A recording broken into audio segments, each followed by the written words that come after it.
which makes us to work so hard. And working hard will make you accomplish the goal. So the meditation impermanence, that is the supreme in that sense. You getting it? Okay. So this is so important practice. And impermanence meditation. This is more the, what do you think? In meditation impermanence is analytical meditation or the single point meditation? Analytical. It should be analytical meditation. Later on, when a meditation becomes very refined, then analytical and single point meditation can be blent.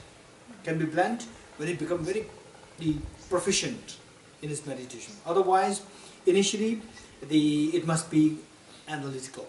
Okay. For the analytical, what is important is that first we must think of the gross impermanence, about the death, about the beautiful summer disappearing, right?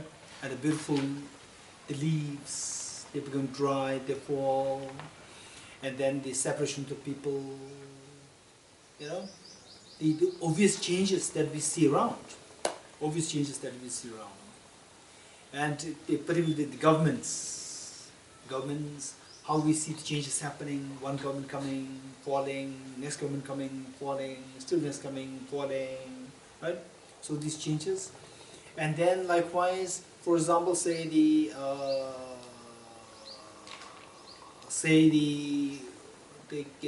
Kingfisher flight, right?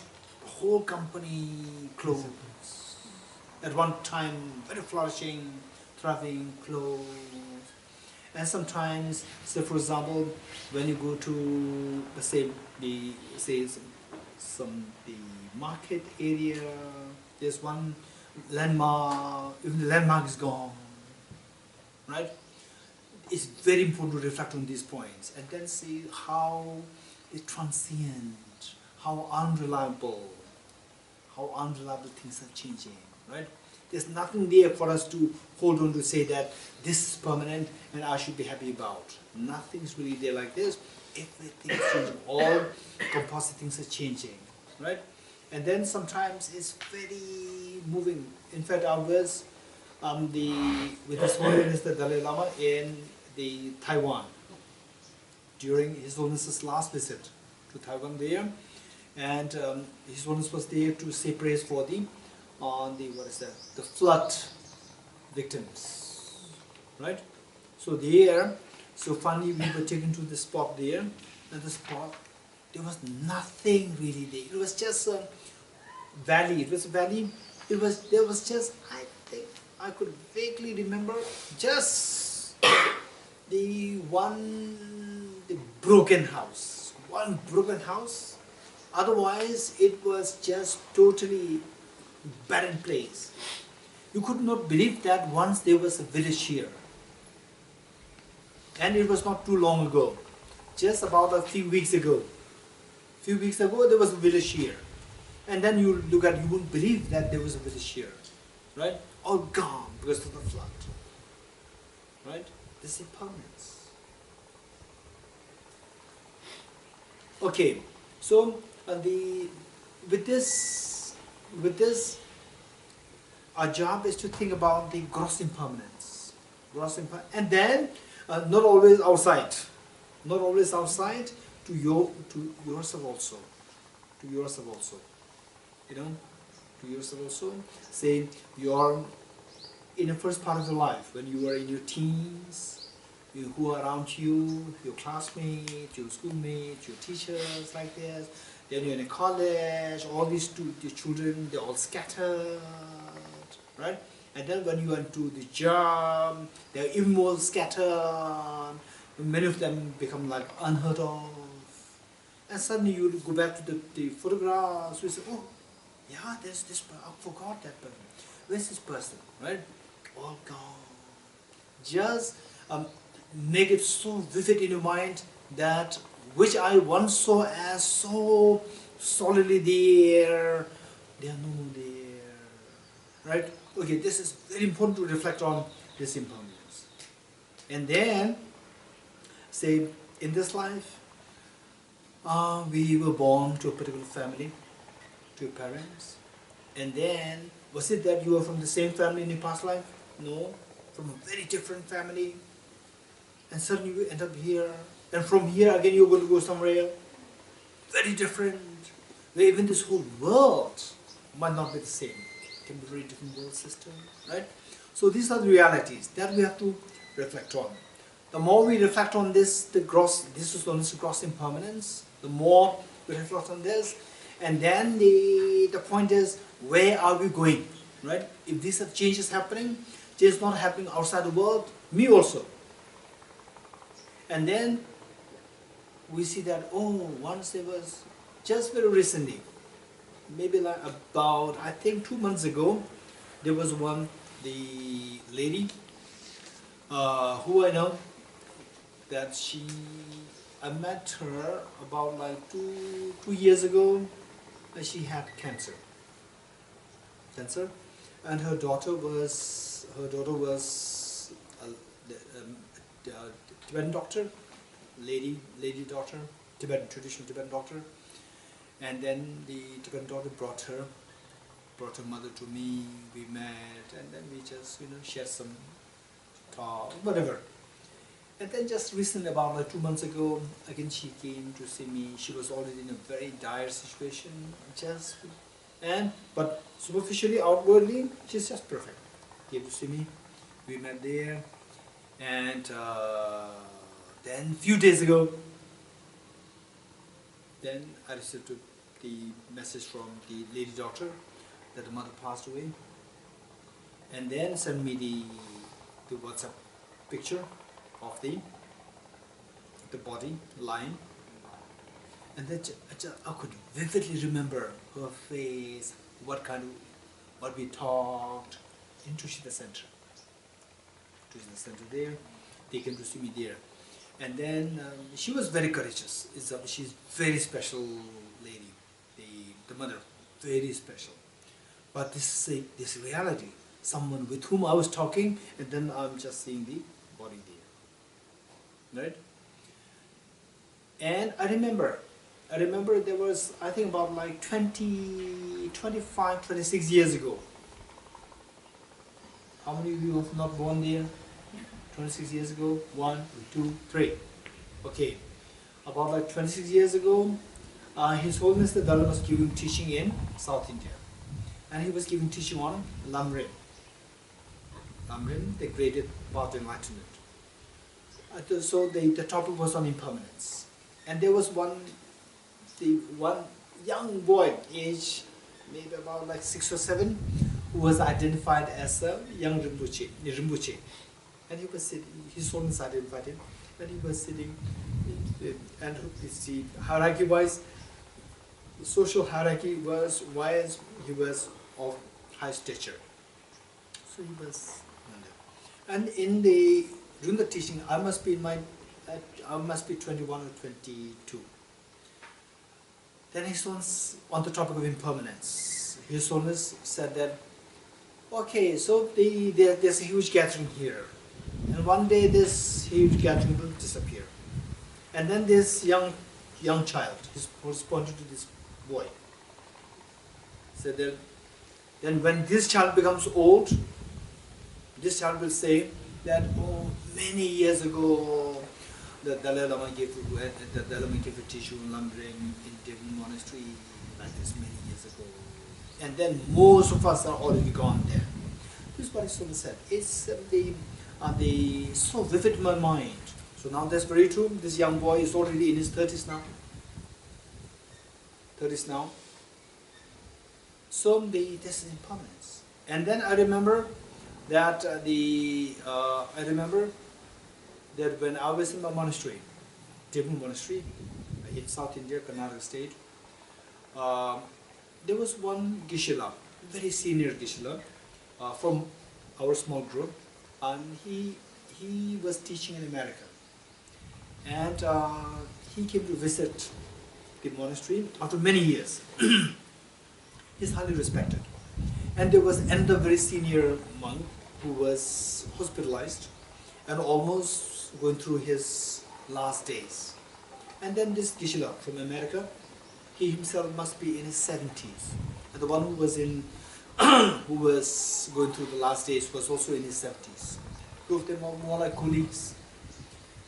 But the one in the hospital, he was not really so learned. He was more in the manual works of the monastery. But this Geshe, he was very learned.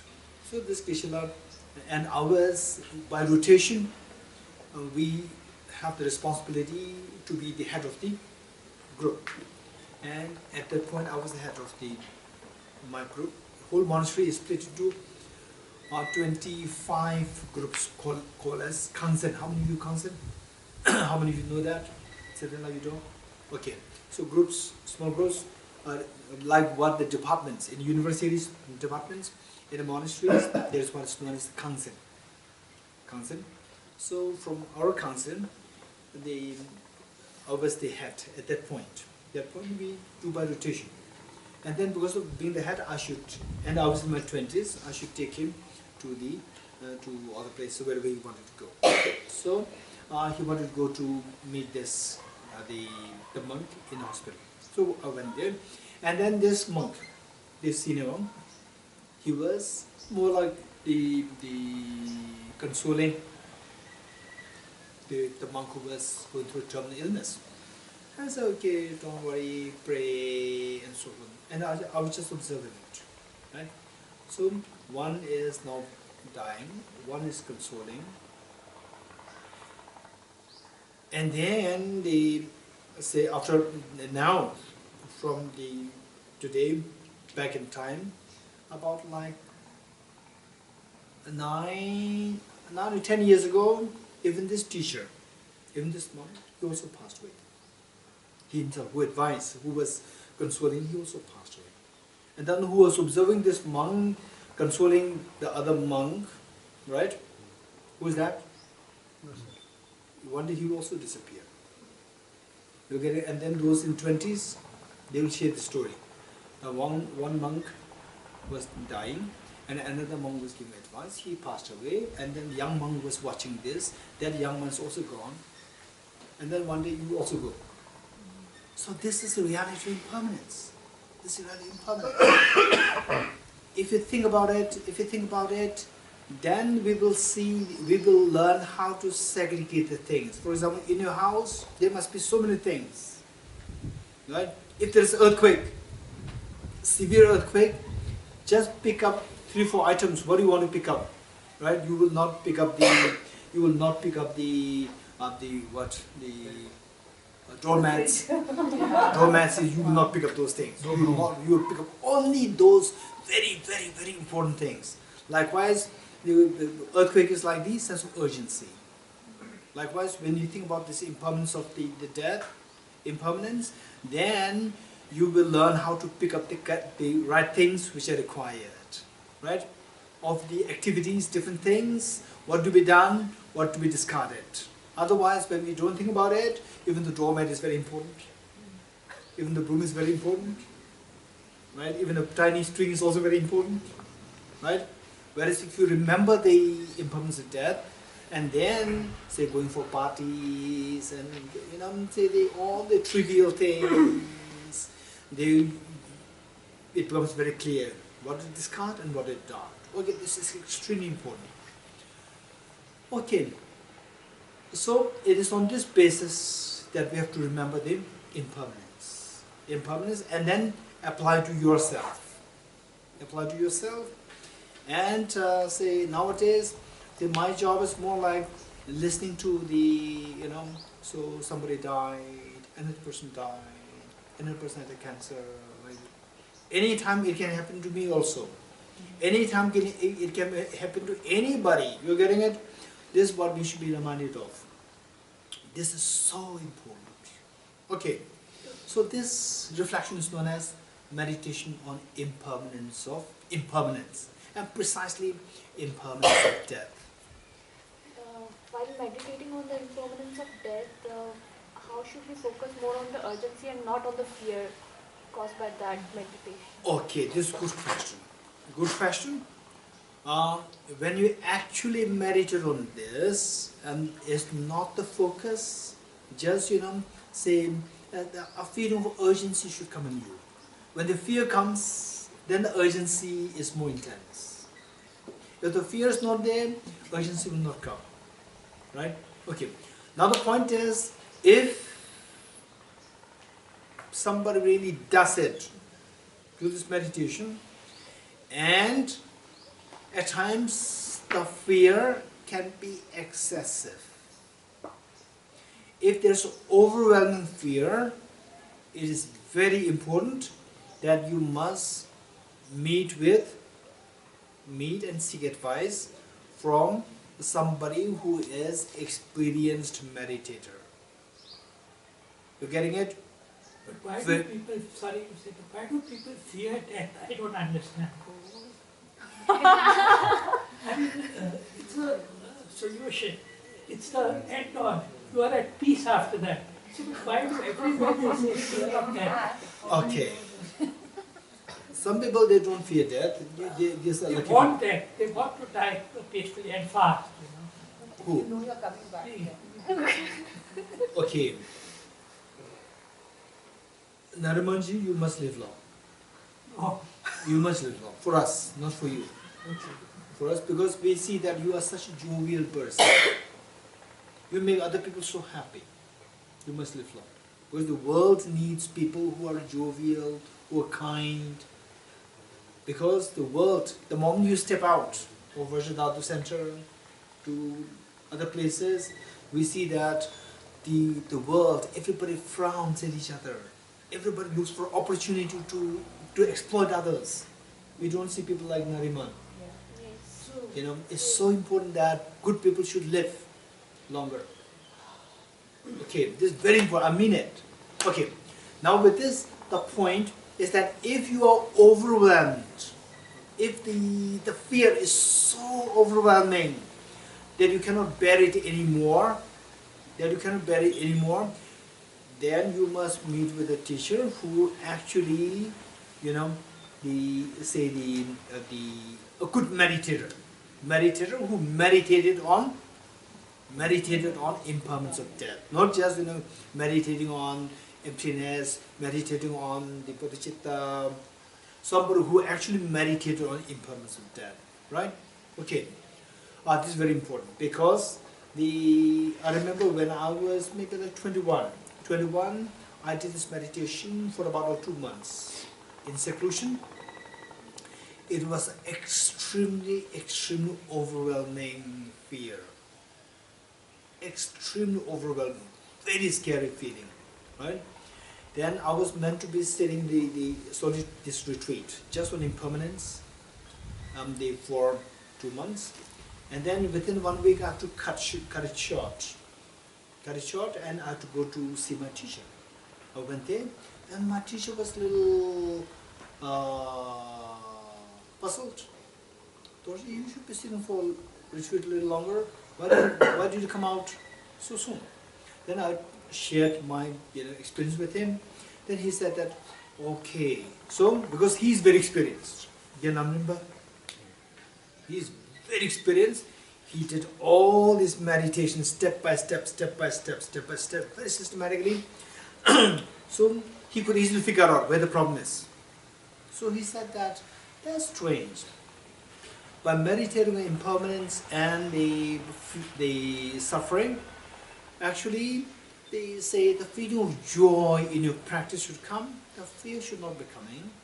But in your case, there's a fear coming.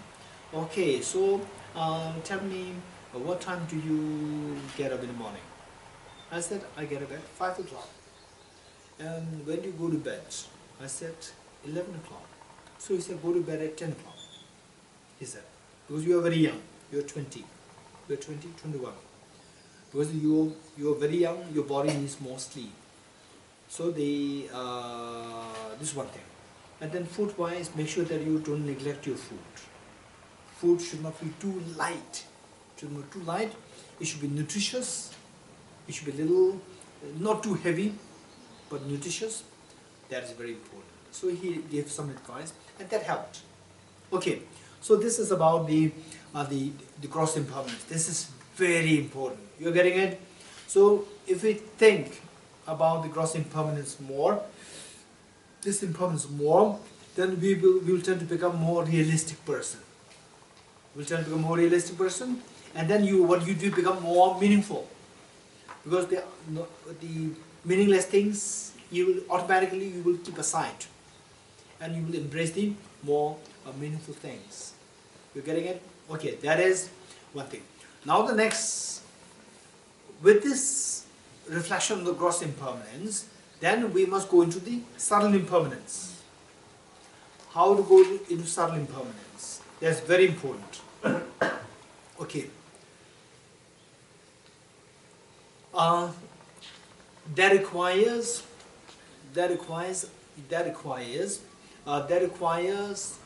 tremendous sharp intelligence, analysis. Say we plant a tree. We plant a sapling in front of the hall here as a memory of our coming together for the Bodhichitta Retreat Series 15. And then after 10 years, which is 2028, we come back again, the same group, right? And then, oh, there's a huge Bodhi tree. It was not there when we were last in 2018. Then the Dorji and Rahul will say that you planted this, your group planted this as a memory. I see. So this 10 feet tall tree, it grew in 10 years. So 10 years. Why you were surprised? Because when you were here last, it was not there. And then after 10 years, you saw a big tree, right? That is a gross impermanence, gross change. So this gross impermanence, if you think very carefully, you see that this big tree did not remain as a sapling for the last 9 months. No, last 9 years. 9 years, 11 months, it also remained as a sapling. Suddenly, oh, tomorrow completes 10 years for them. I should grow 10 feet tall and then pop. Right? No, it's not like that. Every year is 1 foot. Every year 1 foot. Every year 1 foot. Right? Okay. And again, the first year, 1 foot tall tree. It's not that for the last 11 months it was sleeping, as a sapling, and suddenly, oh, tomorrow completes 1 year, I have to grow, right? Some people, they do work like this, right? Yeah. In fact, very unprofessional. Yeah. What they do is that they take the work for 1 month, and then for for 25 days they are on holiday, and then, oh, now the one month work is pending, right? And the 5 days they don't sleep. They work, and then quality is missing. You're getting it? Okay. So likewise, this tree, for the 11 months sapling. And then, oh, tomorrow completes 1 year, I should grow. No, every month it is growing 1 inch. Every month it is growing 1 inch. Right? Every month. Then, every day, every hour, every minute. Okay, if there is a wall clock, do you see the minute hand moving? Do you see you keep looking at it, do you see the minute hand moving? Minute hand, you don't see the minute moving, right? So, but that tree had been growing minute by minute, minute by minute. And then for the change that you see in the minute, that change must happen on the second level. Second. Do you see the second hand moving? Yes. How fast does it move? Every second. Tick, tick, tick, tick, tick. This is how it is moving, right? Okay, it is not only that tree which is moving like tick, tick, tick, tick. Our body is moving like tick, tick, tick, tick. The whole world is moving like tick, tick, tick, tick. Don't forget it. And to see this change happen on the 1 second level, there must be change happening on the millisecond level. And have you ever seen a millisecond moving? Millisecond is what? 1 second split into 1,000 times. You're getting it? And in your mobile, you see the 1 second split into 100 times. In some cases, 10 times. In some cases, 100 times. In very less 1 millisecond. You're getting it? When the 1 second split into 100, how fast is it moving? How fast? Okay, those of you who have the mobile, just press it. Timer, press the timer. Press the timer and see how it is moving.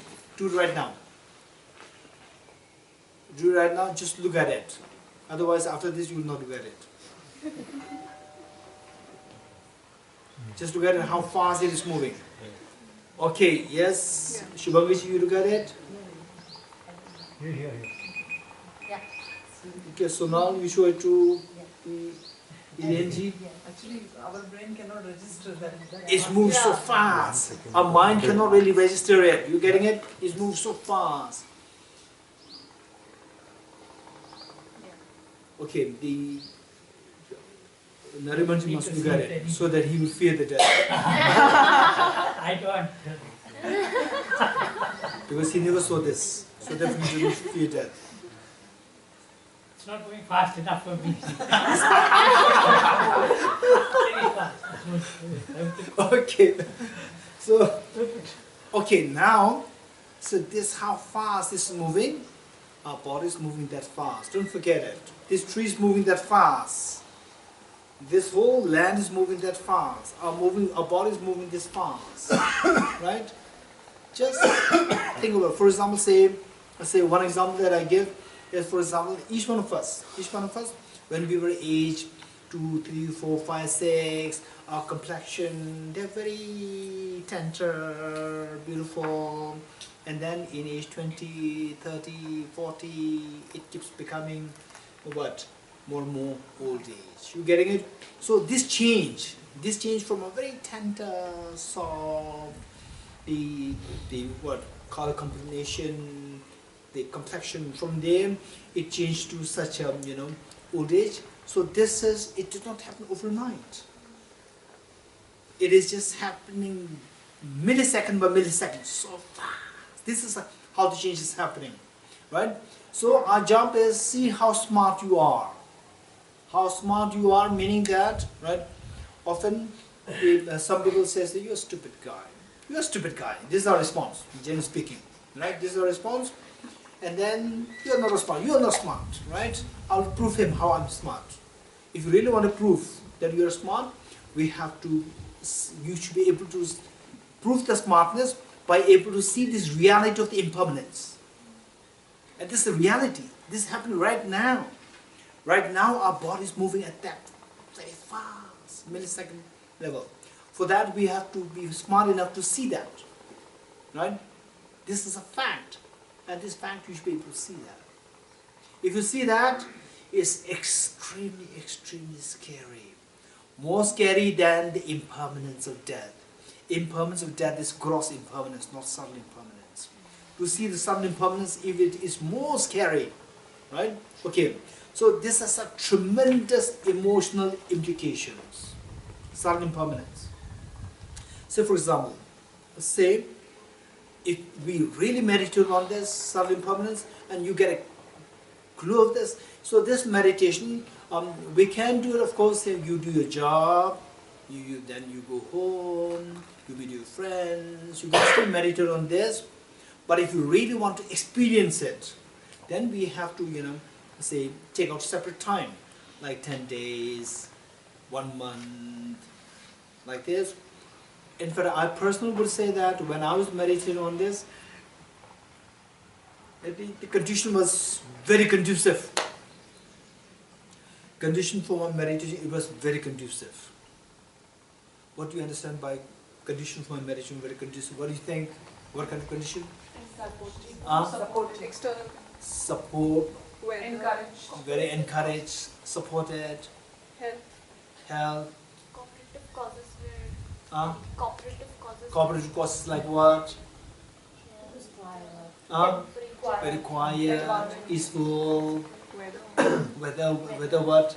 Sunshine, pleasant. Then everybody supported, encouraged what? maybe it was very pressing, that's why it was conducive. It was a very pressing kind of situation. Pressing like so what? You, internally you, Pressing like what?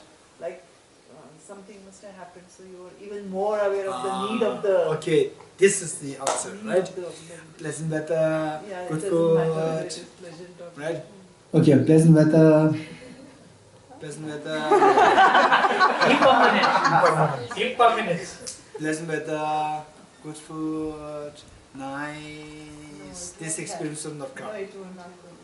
Right, the way the Shubhangiji said that there must be conducive factor means a very present situation where it triggered this experience, right? Okay, so at that time, but I would suggest don't go to that extreme, the way I did. You getting it? Don't go to that extreme. Make sure that the that you're well taken care of. Okay, just I'll share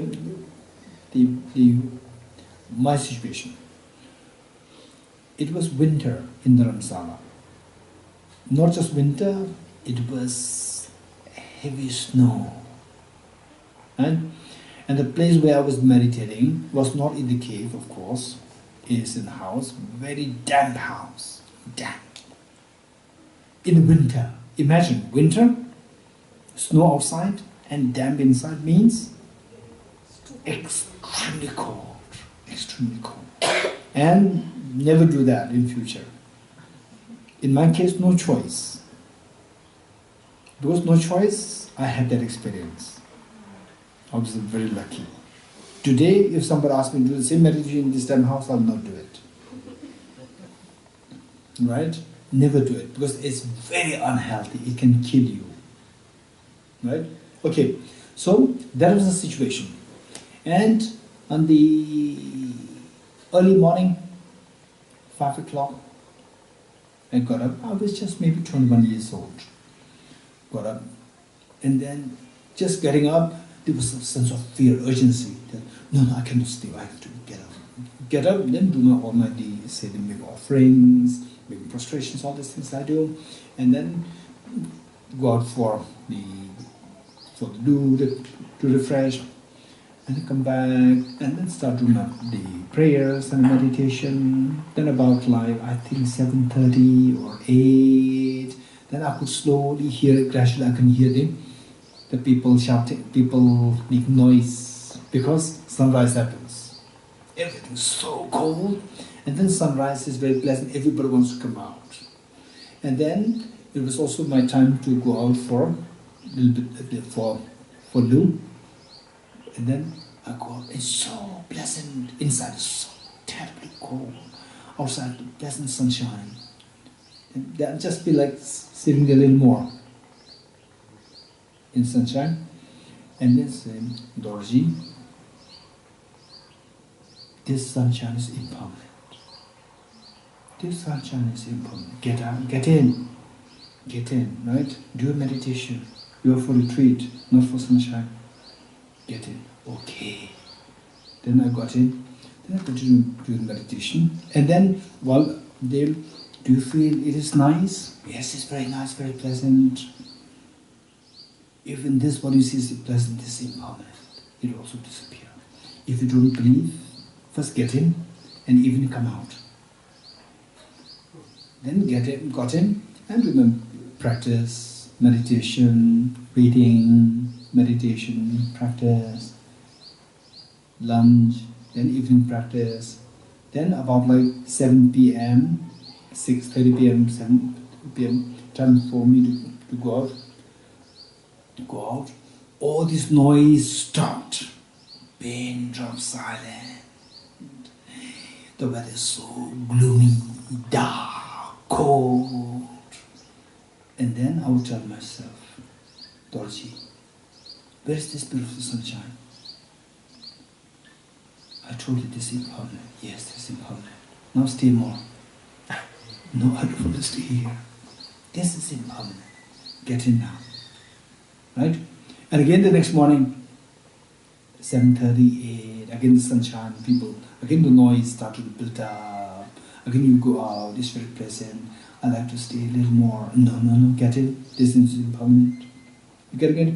So this is how the retreat was conducted. And then in about a week's time,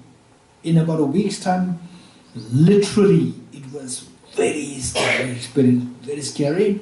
Literally, I started to see the walls of the house. Say the wall, it was like, say, 3 walls, a pure wall, no windows. And the only window was where the door is. And the door is facing the north, which means no sunlight. Right? It's just totally damp, and very cold. Literally, I could see the walls are like vibrating like this. Impermanence. Actually, it's not actually eyes which seeing. For me, it was like my eyes seeing this. Actually, it's my mind which seeing this. Wherever I look at, I see things as like moving like this, impermanence. Right? So this was a very intense practice done. Very intense practice done. Okay, so today I would say that there was a little extreme practice. Little extreme, it can be a little dangerous also. Right? So in future, if anybody wants to do similar practice, we should make sure that you don't go to the extreme. So if you don't go to the extreme, it may take a little more time to reach to that kind of experience, but still it's very safe. Okay, so this is about impermanence. Now with this, what we realize that everything is moving so fast. Everything is moving so fast.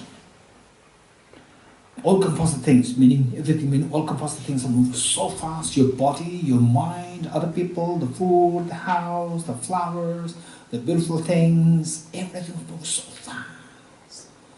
So Bodhisattva Deva, in his text, he said one thing. Why should we feel attached to? Why should we feel glued to? Why should we feel greedy over things? One impermanent phenomena, feeling greedy over another impermanent phenomena. Because, say from this flower here, oh, it's beautiful, I want to have it, then my hand reaches out to get the flower. The moment my hand reaches out to get the flower, that flower which I feel attached to, it disappeared. It's moving so fast, it disappeared. Now what I'm getting is not the one which I feel attached to. Even this hand, which actually went to grab at it, even this hand, or I should go to get it, this hand is also no more there. Even this person, by the time you get it, the person who get it is the very person, is not the same person who actually thought that I want to have it. They're all gone. Right? So if you think very seriously in that form, it's amazing. It's amazing. Right? Okay. This is something that we need to really think about it. So with this, then the question is, if everything's moving so fast, right? It'll be good for us to spend like, some of you might have like, let's say 10 days off, 15 days off and so forth. If you do have, if you do get, then it's good to, do retreat. Do retreat just exclusively on impermanence, right? Exclusively impermanence. Say like 80% of this time spent on impermanence, remaining 20 on Bodhichitta Wisdom emptiness. Once that is done, a little bit of experience comes to you, then the next time you do it, you can switch to the Bodhichitta, then the 80% Bodhichitta, then 10% impermanence, then 10% of the emptiness. A little bit of Bodhichitta experience comes to you, then the next retreat you can move to the emptiness, 80% emptiness, 10% impermanence, 10% Bodhichitta. So this is how we can switch our meditation practice. Okay, now with this, let's say that they say that this, okay, and whereas if we don't get time, we don't have time, if somebody is in a workplace, in a corporate world, then sometimes you can have a long weekend, or in a year you may get like 10 days off and so forth. So there, if there are teachings by His Holiness the Dalai Lama, that is exception.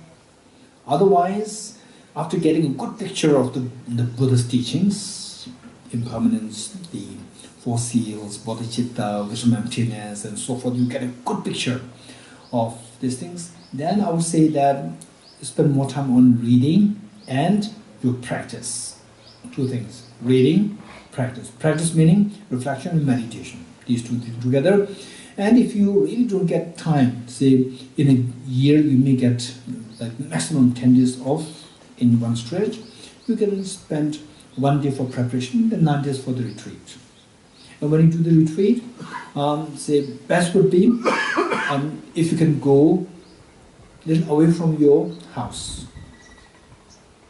Particularly, if possible, like say those people in Pune, you can request Indrajit and Rahulji for space here. And of course the rules and regulations all that you have to follow. And then you can sit for your personal retreat. Or if nothing of this kind happens, then amongst your friends, say those with whom you feel more comfortable, you can switch your rooms, right? Switch your rooms with whom you feel really comfortable, right? But don't force the other person, right? Switch rooms, meaning that the people who otherwise would come to bother you, and they will not come to you, right? So that is one thing. Whereas if there's no choice at all, then do it in your own room. Because you have only like 3 days, then one day you to move like this, then you have only 2 days left. So, 3 days, let's say 3 days retreat, right? And then you tell your friends, people who you think will call you, you tell them, you warn them ahead of time that you are more on them, please don't call me, I'll be totally fine. If there's any emergency, I'll call you. Otherwise, then you stay for your retreat. Okay, so don't expect like, I'll get like, okay, later on when I get 2 months off, when I get 3 months off, don't wait for that time. If you wait till that time, then you reach like 60 or 70. Right? So instead of that, think of, so whatever time that you get, just do it on the spot. 3 days, even 3 days also fine. 2 days also fine, right? Okay. But don't expect that experiences with the one that I shared with you, don't expect that the whole wall was vibrating like this. Don't expect such experience to come to you, right? If these things happen, you're lucky. If not, still don't worry. Do it. Do it. And these are like there's the cumulative effect. Later on, you will experience these things. You think that you are doing just now, and then you get these experiences. Very powerful experiences can happen to you. Okay. The next point is that now after reflecting on this, we see that everything and the power of this experience is so great. The power of this experience is so great that even when you go out, so you go, you see the shops, you see the markets, you see the people around, and then at one point it was very strange. At one point, it was about like 2 weeks after my retreat, and then I was going on, and then I saw, a house was being built.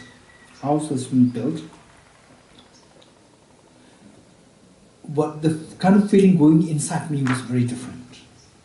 Seeing the house, it's just so like, this house is expected to stay there for about like 200, 300 years, at least. And the person who is building this house, right, say I'll build a house for my personal house, this was feeling that was coming to me. So this person will live another 10 years, 20 years, 30 years, right? For sure the person may not be 20 years old. Maybe the person must be minimum like 30 years or 40 years. Another 20, 30 years. So there was a big kind of clash in my mind coming, right? Okay, so with this if you could remember what we discussed 2 days ago, right? 2 days ago, say you do for yourself, you do for the community, you do for the dharma, very different. For your personal interests, least necessity, what do you call it? Least necessities. Right? And for community, for Guru the Dharma, have more. This is what the Buddha said. This is so important. Right? This is so important. In fact, it's very interesting. I was sharing, I think, to Rahul about the one monastery, Dharamsala. There's the monastery there, and the monastery's head was from 1959. He came from Tibet as a refugee, and he is a brilliant administrator, right? Gifted, naturally gifted administrator. He was head of the monastery, a small monastery. Planning was just amazing, his planning, right? You wouldn't believe it. He's as well like today's the architects, modern architect. So what he said was that, although I may not agree with him, right? But what he said was that, don't meditate on impermanence. This is what he said, right? He was not really learned. He did not study all these things. But what he said is that we should not meditate on impermanence. If you meditate on impermanence, you will stop working for the community. Right? You will stop working for the community. So according to him, in the whole of you should not meditate on impermanence. You should work for the amount that I heard from two of them, how much hardship they went through, how much sacrifice they went through, right? In building the structure for all of us. It's amazing. It's so heartwarming, touching. So the point is that but there's no contradiction. Meditate impermanence with yourself, have the less number of possessions. For the community, for the Guru to others, have more possessions. This is the idea, right? So it should not hamper you from practicing the Dharma or for the proliferation of the community. Okay, yes? Yeah, so Geshe, my question was related to this. I guess you read my mind. That how to Balance. And not just from this point of view that personal live frugally and for community king size heart, but even day to day in jobs, in lives, while impermanence of course it cannot be refuted, how to find meaning in work, relationships, everything, while not losing sight of impermanence. Okay. This is a good question. Practically speaking, how to how to balance or how to see these two things go in conformity with one another without contradiction. This question, right? Say on one hand relationship, the family responsibility and so forth. Then on the other hand, meditation on impermanence. Okay, for this what I would say is that it depends on the individual. There's no hard and fast rule. There's no hard and fast, the rule is such. It depends on the individual. You getting it? It depends on the individual. What I would say is that those of us who have a tremendous capacity to work for the community, right? Even say somebody is running a charity work, not necessarily directly with the emptiness, bodhicitta, and so forth, just a charity work, right? Feeding people and so forth. It is amazing. If the same person, if you said, okay, charity is very good, but actual dharma is gade, for that you need emptiness, impermanence, come with me to the cave, I'll teach you. Sit there, the person sits and the person may start falling, drowsy and then not growing. Whereas the person is active in the community, there are so many people that benefited. Why not, let the person be there, right? Be there. And then another person in the community, the person not so active meaning trying his best. For example, say a staff. Hey, go to get a nail. I need a nail for this. A nail costs how many rupees? 5 rupees. And then you get a taxi. takes it for 500 rupees, right? So this nail costs you 500, 1,005 rupees.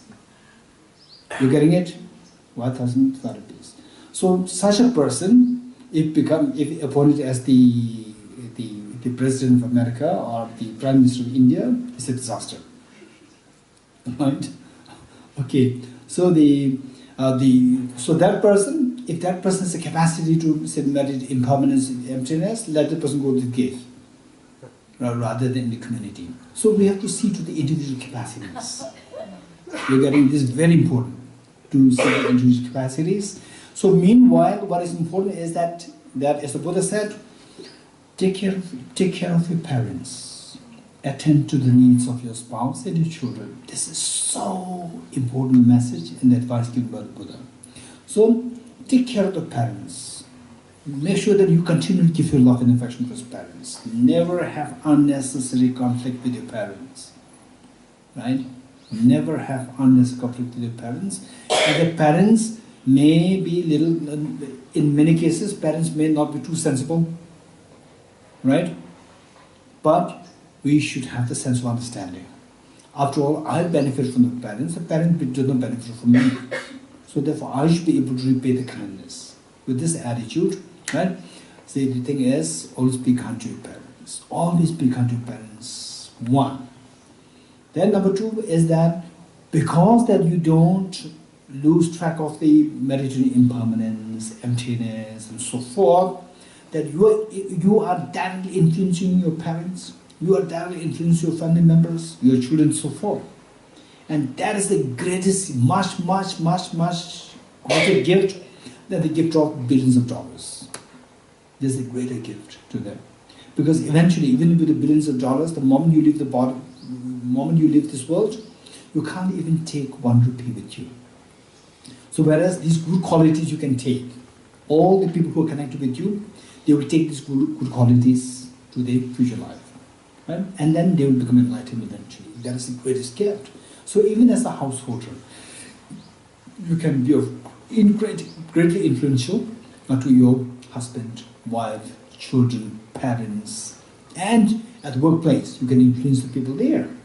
In fact, I see that there are many people, for example, some people who are already connected with through Ashaji and Zubinji, people connected with this dharma, and then somehow they connect with the more concrete dharma, and they are influencing their family, they influence the whole neighborhood. It's amazing, amazing. So these are things. There's no contradiction at all. Okay, we'll stop here. Om Gate Gate Paragate Parasamgati Bodhisvatyata Om Gate Gate Paragati Parasamgati Bodhisvatyata Om Gati Gati Paragati Parasamgati Bodhisvatyata.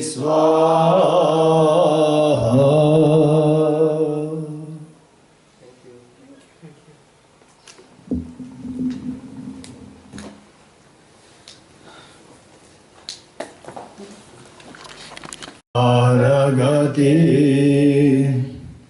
Parasamgati Bodhisvatyata Om Gati Gati Paragati Parasamgati Bodhisvatyata Om Gati Gati Paragati Parasamgati samgate bodhi swadhyata om gate gate paragate parasamgate bodhi swadhyata om gate gate paragate parasamgate bodhi swadhyata om gate gate paragate parasamgate bodhi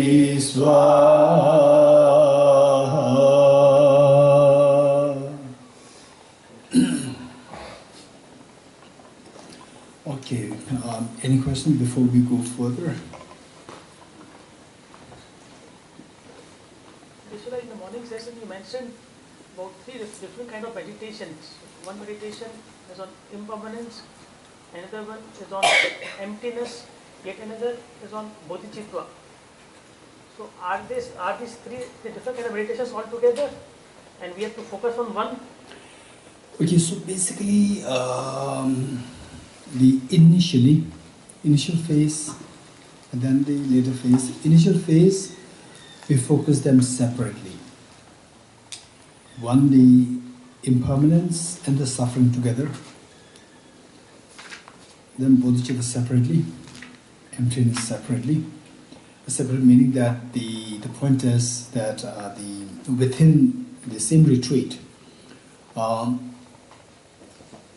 say if you want to focus on mainly on impermanence and suffering, then you 70-80% of the time, energy, reading must be spent on the impermanence and suffering, and the remaining 20 you spend on Bodhichitta and Wisdom and emptiness. And whereas another retreat, you would emphasize on Bodhichitta, the same thing, 80% Bodhichitta, the remaining 20% on the other topics, likewise emptiness. Okay, more questions? Yes. When we are talking about impermanence, so as a normal human being, what we all are right now, see, when we have joy, happiness, success, that feeling, and when that turns into negative, like joy turns into sorrow, happiness turns into sadness, for whatever reason, success turns into failure, those negative feelings, we feel that it's staying with us for permanent. I mean, we feel that the length of that feeling is far longer than what we enjoyed, like, success. And when we are getting that success, when we are getting that joy, we are not acknowledging that we had this success, how we had this success, the journey towards the success. It could be very hard, but then we don't acknowledge, we don't appreciate that journey towards the success. But when it turns into negativity, we are like, okay, now what is happening? Why that feels like it's staying with me permanent now? You're talking about that it is all impermanent, but for me it is permanent. I'm not being able to get out of these three things. Okay, so being impermanent, but I see it as permanent. It's two different, right? So being impermanent, but I see it as permanent. So that is, we need to rectify the thinking. It's purely the thinking. So for that matter, we have to habituate. It's only through habituating. Therefore, the meditation is familiarization. Meditation is emphasized. And the topics which are very simple topics, you just study goal meditation. For sophisticated topics, study, then gain conviction, and then habituate. So only through habituation, then your thinking will change. For example, for some people, say the good things happen, they enjoy. Bad things happen, they see the positive side. They're very positive, some people. Right? But some people, bad things, why this is happening to me, it's always with me. Good things, you don't enjoy the good moments, you worry about the next suffering. Right? So this is with people thinking. This is the difference in thinking. So we have to rectify the thinking through. It's purely because of the habituation. We have to undo the bad habits and build a new habit, good habit. Okay. Any other questions? Okay. If not, then the four seals, all composite things impermanent. From this, what we learned is that there are all composite things. So whether your body, whether the place, the people around, your mind, everything's moving so fast. Everything's moving so fast. Then, if everything's moving so fast, what if you really manifest that experience? What is that like? So imagine that you are moving in a very fast train. And how many of you have been in a very fast train? In a train. Generally trains are fast, except for the passenger trains. Okay, just raise hands those who have never been to in trains. Okay, we all been in trains. So the train, did you notice the sound of the train? What does it sound like? Good.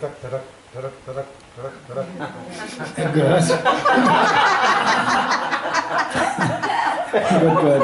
So that is a passenger train. That's a passenger train. What about the express trains?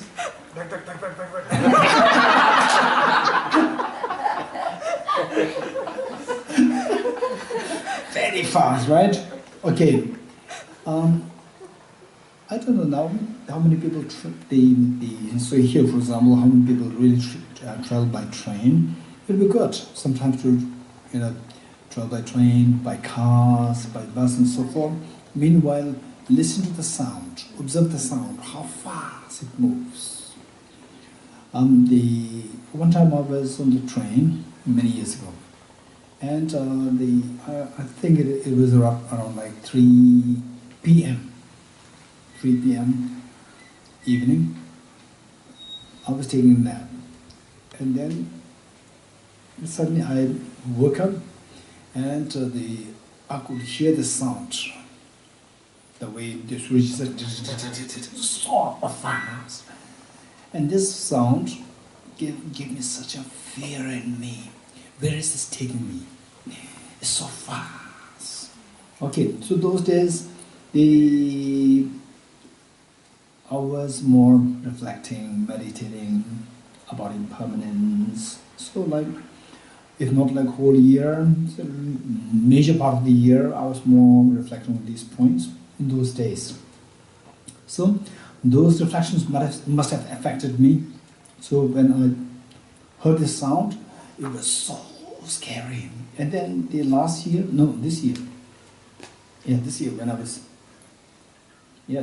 in June, July, when I was in France, somebody who drove me from the retreat center to the Paris city, I think 150 kilometers per hour, the speed. Drove to that speed, but she said that she used to drive 170. Yeah. So maybe she took the safe side, 150. So and then at one point she opened the window a little bit, and the sound, very scary, so fast. And okay. So imagine that, say you are on the train, the platform, and a stranger, unknown person suddenly picked you up and threw you into a very fast moving train. What would be the feeling? Scary. Very scary. And when will be more fear? If the train moves slow or train moves faster? Train moves faster, it will be more scary. Because you cannot get out, and it is wherever it is taking you there so fast. Right?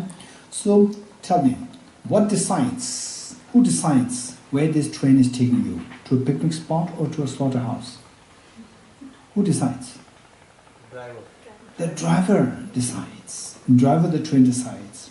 So in our case, our body is like this very fast moving train. Whole world is like a very fast-moving train. We are captured in this very fast-moving train. And what decides where we are going? If the train driver or the driver's mother, he will surely take you to the picnic spot, not to slaughterhouse. But if the train driver either it is a terrorist or under the terrorist gun, then will take you to slaughterhouse. So likewise, in our case, the driver is a mind. And this mind, unfortunately, is under the terrorists. The terrorists of the two demons. Self-grasping ignorance and self-centered attitude. So these two demons, these are the worst of the contaminations. Worst of the contaminations of the mind. So the second seal says what? Hey, what's the second seal? All contaminated things are of suffering nature. So that we are in such a fast-moving train, and we're being driven into this fast-moving train by the two demons inside. The two demon drivers, self-grasping and self-centered attitude, which are the worst of the contaminations. And as long as we are under these two demons' contaminations, they will take us only to the miseries. Only to the miseries. This is the meaning of all contaminated things are of suffering nature. As long as we are under the sway of these two, self-grasping and self-centered attitude, only destination that will take us to is miseries. Okay, what kind of miseries? It is good to reflect on what kind of miseries, right? Particularly once in a while, reflect on what kind of miseries. For example, sickness, aging, death, the pain of losing near and dear ones, anxiety, stress, tension, depression. Just think of these miseries. We see that they are so demoralizing, these miseries. And in fact, we see that one moment of such miseries is good enough. One moment, as what Vipin just said, one moment of such misery is good enough to nullify all the past many moments of happiness. Right? In some cases, for example, some people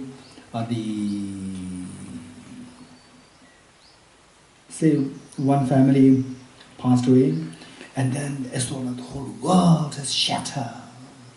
And then the other person doesn't live too long, right? Because there's total hopelessness there. There's no meaning in the life. There's no meaning in this world. Everything seems so gloomy, meaningless. So in the past, as Vipin said, we did really have good moments, happiness. But then when we go through such one moment of tragedy, that is good enough simply to nullify all the past experiences. Finished, right? It makes no sense. The past happy moments doesn't make any sense. And this is a reality. What makes us go through these experiences? The contaminations, mental contaminations. What? The two demons, self-grasping ignorance and self-centered attitude. As long as we are under the sway of these two demons, no point. Whatever happiness we see, right, eventually end up into miseries. Guaranteed, as long as we are under the sway of these two demons. And luckily, on this earth, Bodhichitta appeared 2,500 years ago, and he taught us how that self-grasping ignorance is not your friend, this is your demon. Thus far, we see the self-grasping ignorance as we are totally unaware of that in the first place. Self-centered attitude, we are aware of that, but we may not be aware of the subtle ones, we are aware of the gross ones, self-centered attitude, and the many teachers, almost all teachers in the world, all the great saints, great teachers of different traditions, they all taught us self-centered attitude is not good. All teachers, all traditions, they equally taught us that don't be selfish. Selfishness is the self-centered attitude. But the Bodhichitta taught that self-grasping ignorance.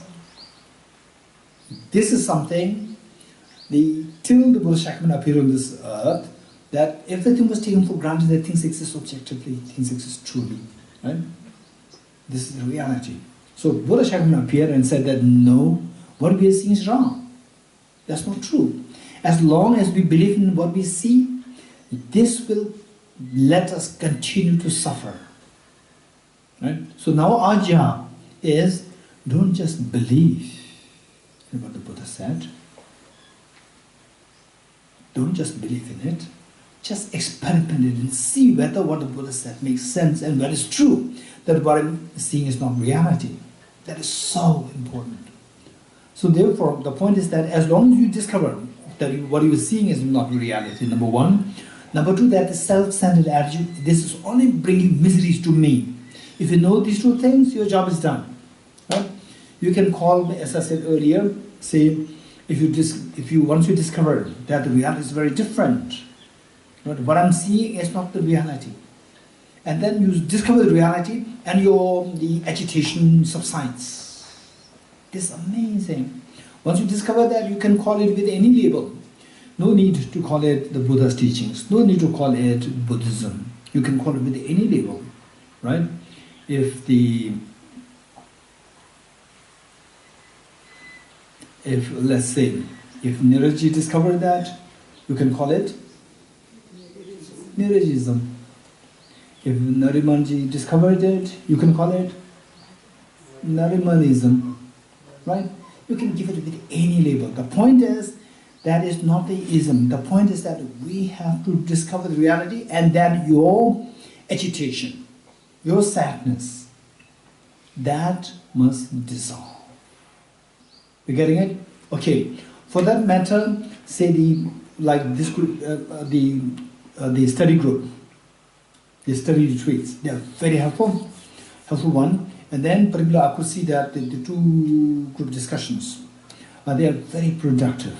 Sometimes what happens is that when the group is so big, we'll split into the groups, and the group discussions may not be too fruitful as intended. But here I can see that both groups, they are very active and very fruitful. I'm very happy with that. So our job is, while we are being together here, just see how much to discover that, self-grasping, there's something called self-grasping experience. There's something called self-centered attitude. These two are not one.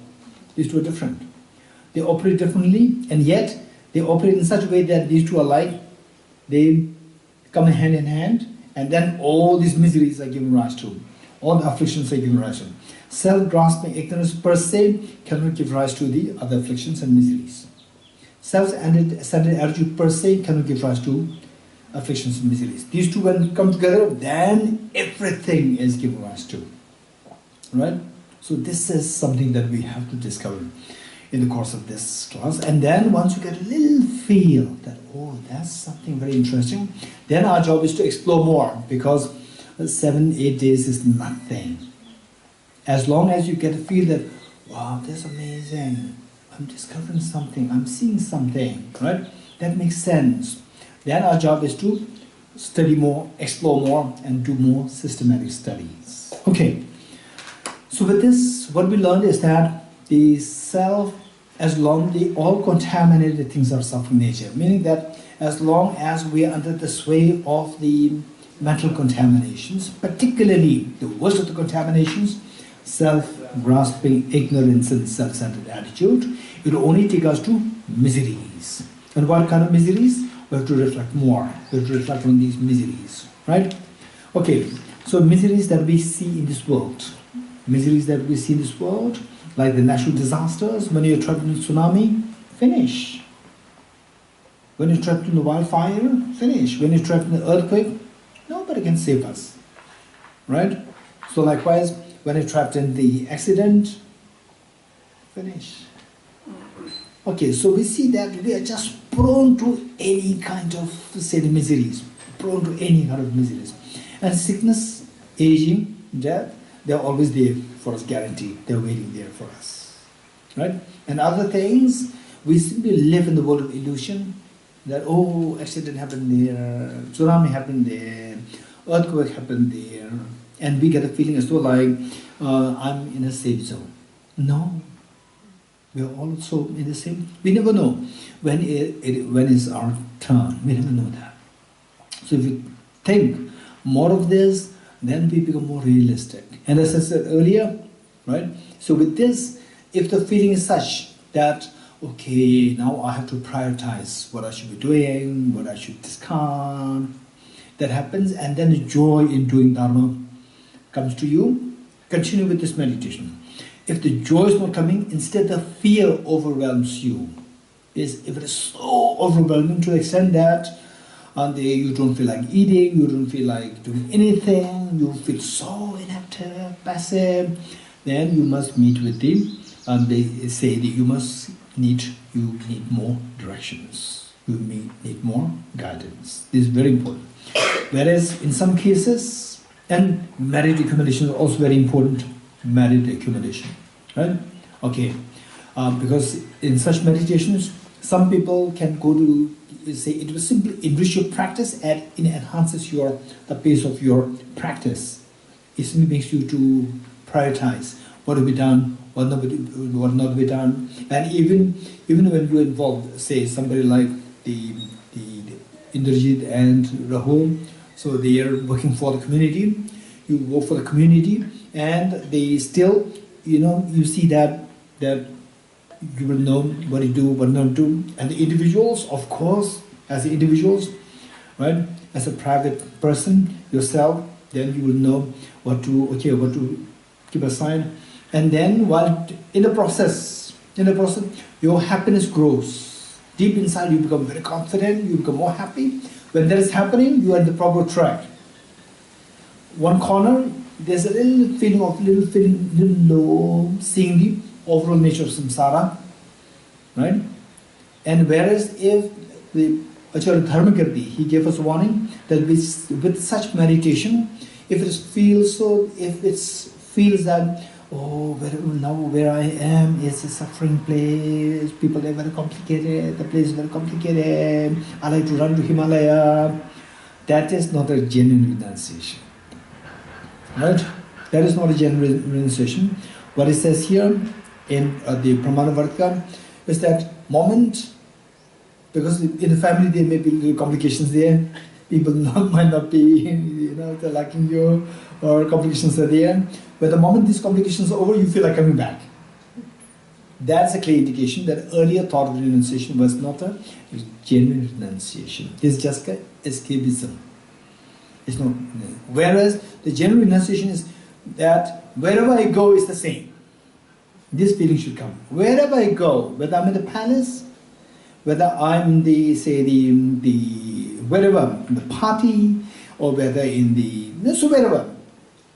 wherever I go, as long as the two demons are there, this is what the Buddha dictated. This is what the Buddha made a prophecy. That all contaminated things are suffering nature. Right?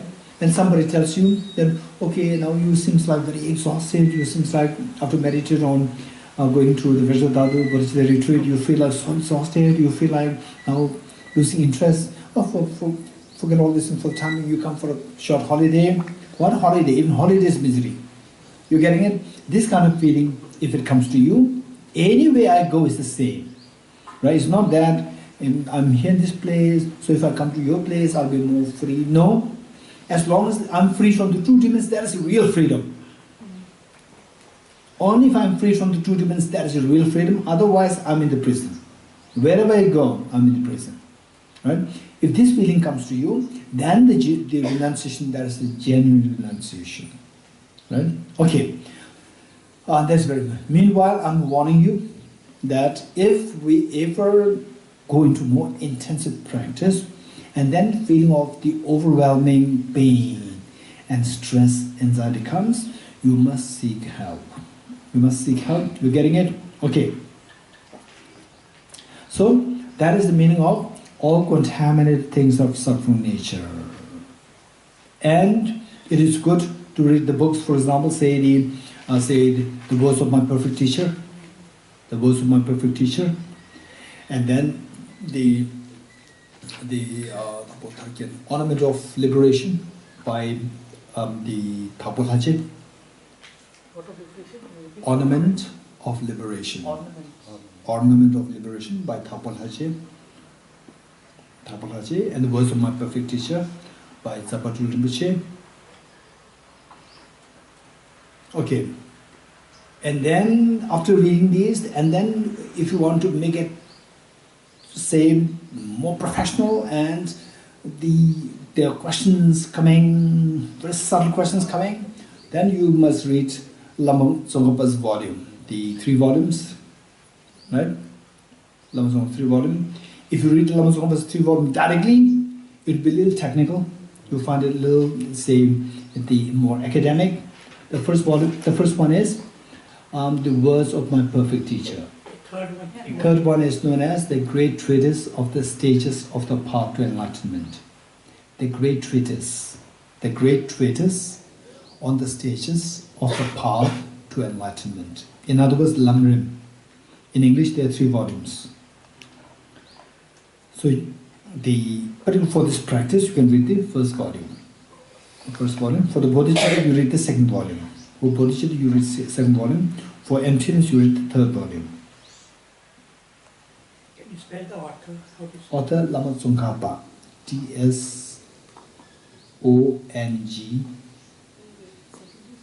Tsong Kapa. Okay, number 1 is Words of My Perfect Teacher. Number 2 is Ornament of Liberation. Number 3 is Lamrim, volume 1 for the 4 seals. Volume 2 for Bodhichitta. Volume 3 for emptiness. Okay, good. Okay, but I would suggest that if you're already exposed to studies, more extensive studies, then you can read Lama Tsongkhapa's book directly. Otherwise, I would suggest, if you are not really into extensive studies of the Buddhist philosophy, I would suggest you to not to read Lama Tsongkhapa's book directly. Read the Words of My Perfect Teacher, and the Words of My Perfect Teacher, that would be better. Even the Ornament of Liberation, even that is also a little technical. By Thakurtaji Rinpoche is a little technical. Words of My Perfect, you read it, it's very easy to understand. It's a very good book. And then later on you can read the Ornament of Liberation, and then the Lamrim. These 2 will give you the textual sources, scriptural sources, all these details will be provided to you by these 2 books. Okay, good. Now, third one, to make it simple, is Lamrim. Lamrim Chenmo. Otherwise, in English, the Great Treatise on the stages of the path to enlightenment. The Great Treatise on the stages of the path to enlightenment. There are 3 volumes in English. In Tibetan, it's only 1 volume. It's a huge volume. In English, it is broken into 3 volumes. Okay. Now the point is that if this is the reality, all contaminated things are suffering nature, sickness, aging, death, tension, anxiety, worries, right? Okay, so if this is the reality, then it's very painful to see this reality. So, for example, if the parents and children, if they are not close, there's a problem, right? If the parents and children, if they are not close, there's always some friction there. It's so very painful. If they're too close, the separation is bound to happen to everyone. I lost my mother when I was 5 years old. I lost my father when I was in my 30s, right? Separation is bound to happen, and the separation time is acutely painful. If too close, there's a problem. If not too close, there's a problem, right? Again, the husband and wife saying, too close, not too close. Every day you have to wake up and you see each other's form at the face, and then there's a problem, right? The moment you see the face, there's agitation coming out. And too close, the other side is a little ill, there's a problem, right? Worry, right? So, for example, this is, for example, in Tibet house, right? Say, for example, she knows, in Tibet house, say, recently, I was little, a little the sugar problem. Then people come, right? Geshe, you are sick, take care, take care. No, I'm fine. No, take care. No, you should take care, right? So by listening to this, I become sick. Right? Take care, take care. Then I tell them that if you say take care, that really makes me sick. Then I realize there's something wrong with me. Right? Then I have to behave like a sick person. Right? Okay, so this is literally what is happening to the parents and the children, particularly children when they're very young, tender age, they are so vulnerable, depending on you, right? And then the moment the children they are sick, what can the parents do? Only the love and affection is there, but they cannot take out the sickness, right? There's so much of pain going to the parents. Likewise, the parents become sick, the children, particularly when they're very young, age 5, 6, 7, 8, 9, 10, that dedicated, the age, the children, the amount of pain the children feel when they see the parents sick is so painful. Right? When they become 16, 18, I don't know. When the children they become 16, 18, then the complication arise. Right? When the children, in fact, I remember, I might be age 10 or 11. So there, I told you, I lost my father when I was 5. Then, my mother when I was 5. And then I was in a boarding school. I could hardly see my father. Then I could hear some 2 elder children.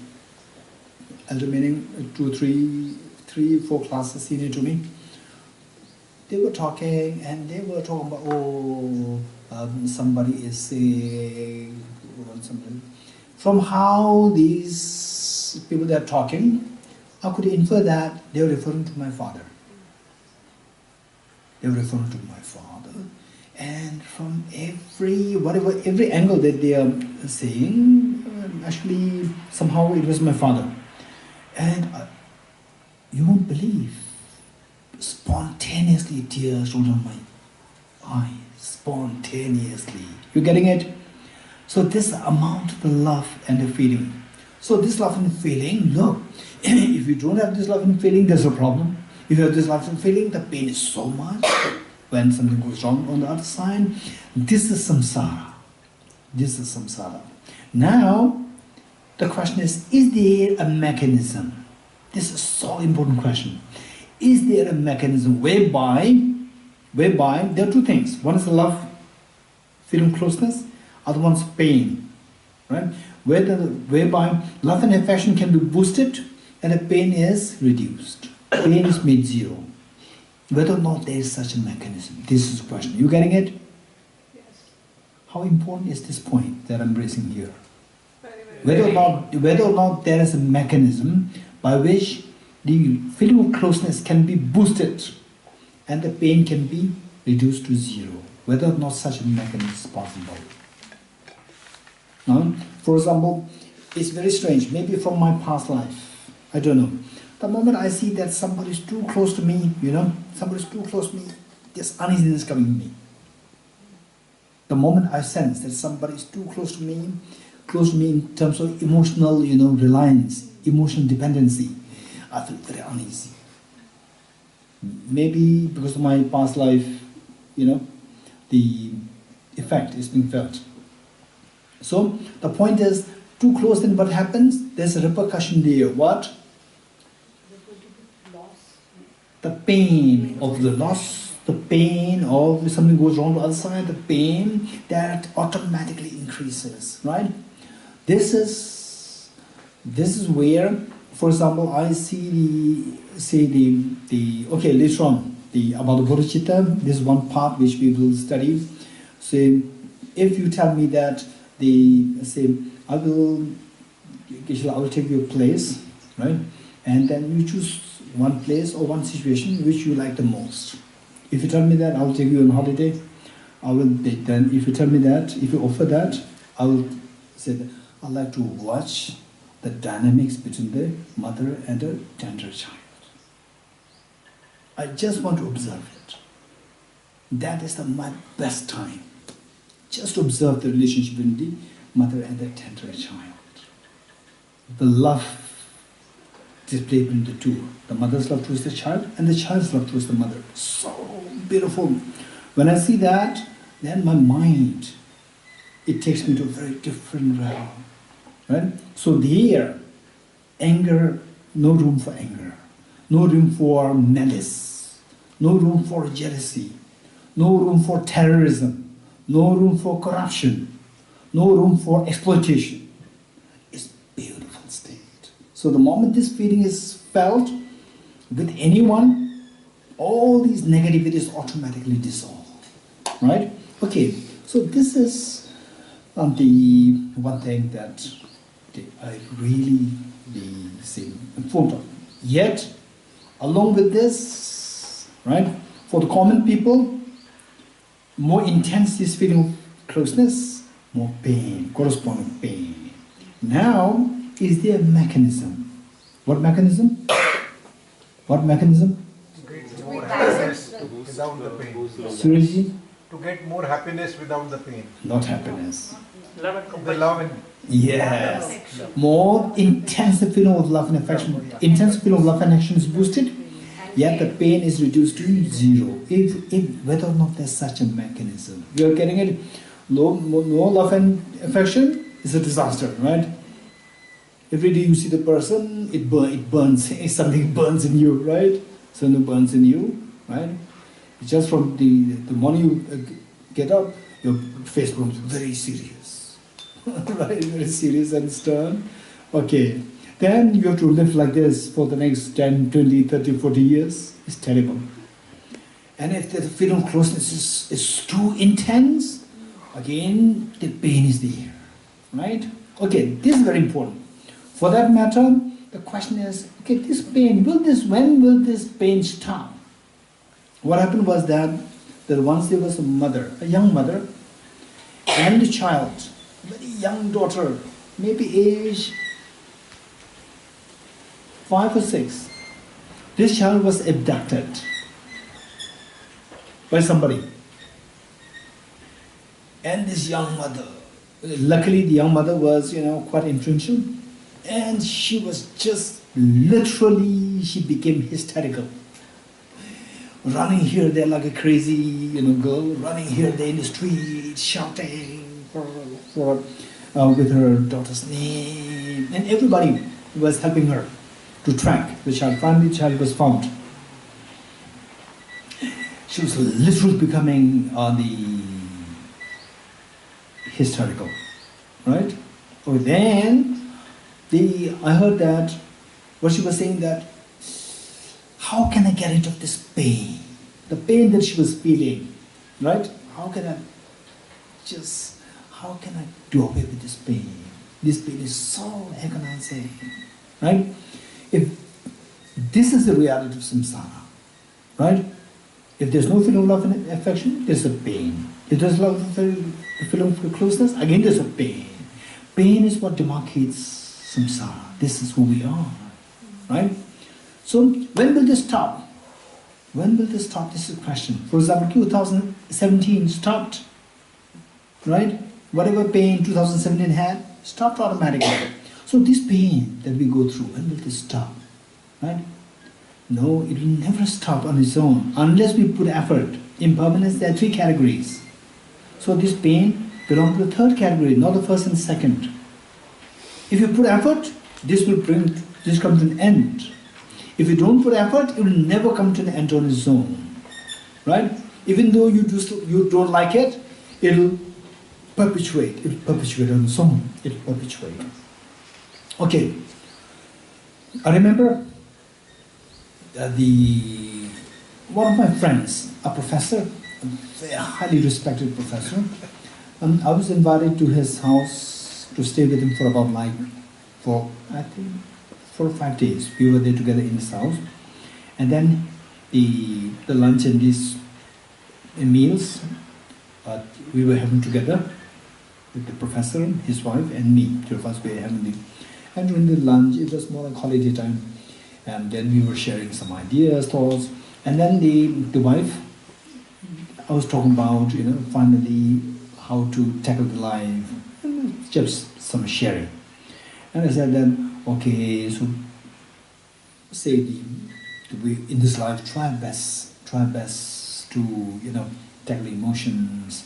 Otherwise, in the next life, the moment I said like next life, the wife of the professor said, no, I'm not going to come to the next life.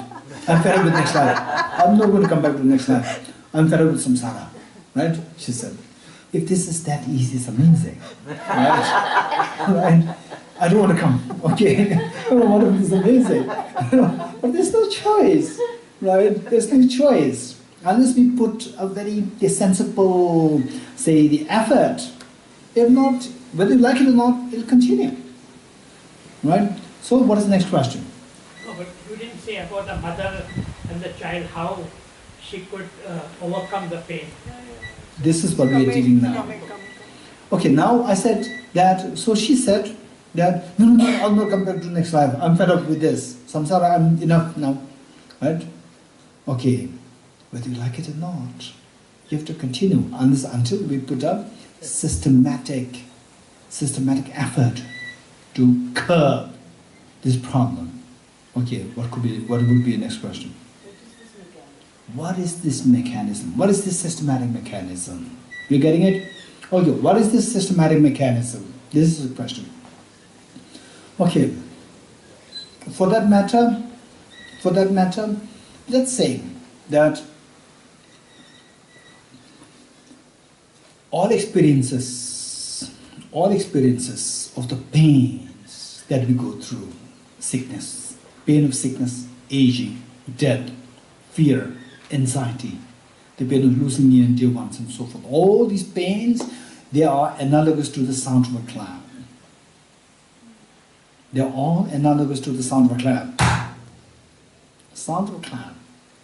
Just as the sound of a clap should necessarily come into being by the combination of the two hands, all our miseries should necessarily come into being by the combination of two factors, external factors and internal factors.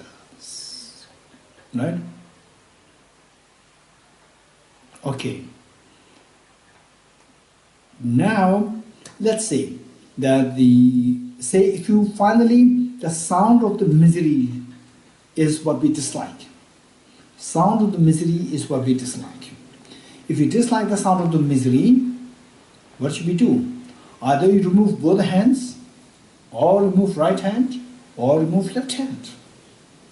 And, okay, let's say, which is the easiest? To remove one hand or remove two hands? Remove one hand. Just remove one hand, that suffices to remove both hands. Because you remove one hand, and then other hand, although very active, the sound of the clap stops. So the wisest thing to do is think of remove one hand. But which one hand? External factor or the internal factor? This question. Right? External factors, say, external factors and the internal factor, when they meet, then the sound of misery erupts. So the external factors are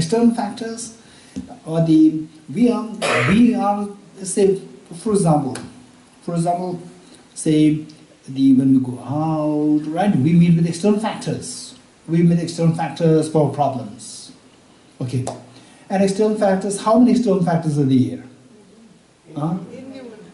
Infinite. Infinite, millions of external factors are there, right? Okay. External factors are millions. And if you are given a choice, just a free choice, right? Don't just logically think it impulsively, right? Or out of your fantasy, whatever. So of the two choices, external factors and the internal factors, which one you want to get rid of? External. Easy. You think it's easy. No, what I'm saying, what Elaine said is correct. What I said is that don't think logically, right? What I said is just think impulsively, right? Out of just for fun, say something. I don't want external pain from because of I think that Exactly. because of external Very complicated people, very complicated situation, very complicated weather, very complicated air pollution. right? Very complicated wind. If there's no wind, very complicated weather, very boring, no wind. If there's a wind, very complicated wind. Right? Okay. Those people from, okay. So this is the reality. External factors, internal factors. So what we write, just out of fantasy, we just wish that external factors are zero. But now what we said is be